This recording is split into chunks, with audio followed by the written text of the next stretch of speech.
प्रणाम सब मिथिलावासी के। हम शालिनी झा, आई हमर दीदी छथि अर्चना झा। हम सब एक विवाह के गीत लऽ के एलहुँ हँ, जे लड़का के विवाह के।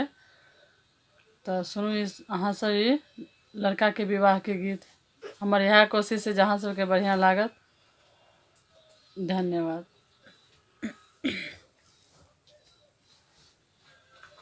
सारी सारी रात बउआ तोरा सजेलहुँ रे, सारी सारी रात बउआ तोरा सजेलहुँ रे, सासुर में जाकर बउआ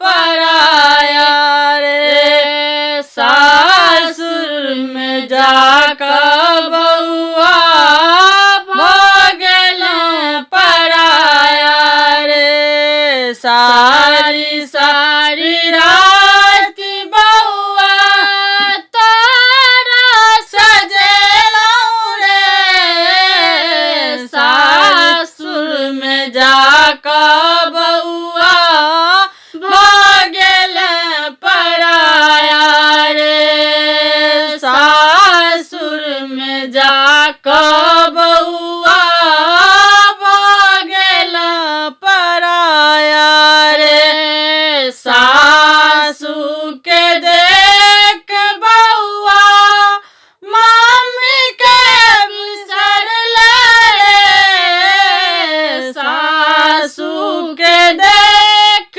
बउआ मम्मी के बिसरल रे, सासुर में जाकर बउआ भगल पराया रे, सासुर में जाकर बउआ भगल पराया रे, सारी सारी रात बउआ तोरा सजेलहुँ रे, सारी सारी रात बउआ तोरा सजेलहुँ रे, सासुर में जाकर बउआ भगल पराया रे, सासुर में जाकर बउआ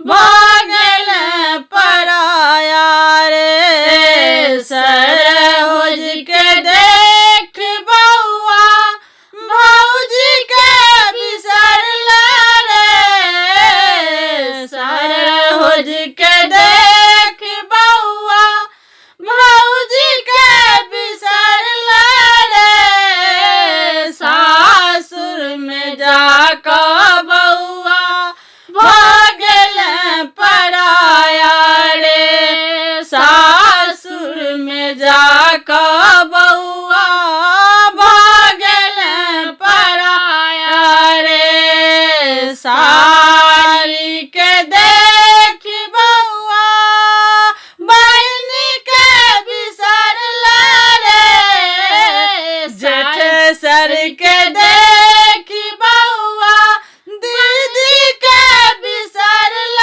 रे, सासुर में जाकर बउआ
धन्यवाद। जय मिथिला, जय मैथिली।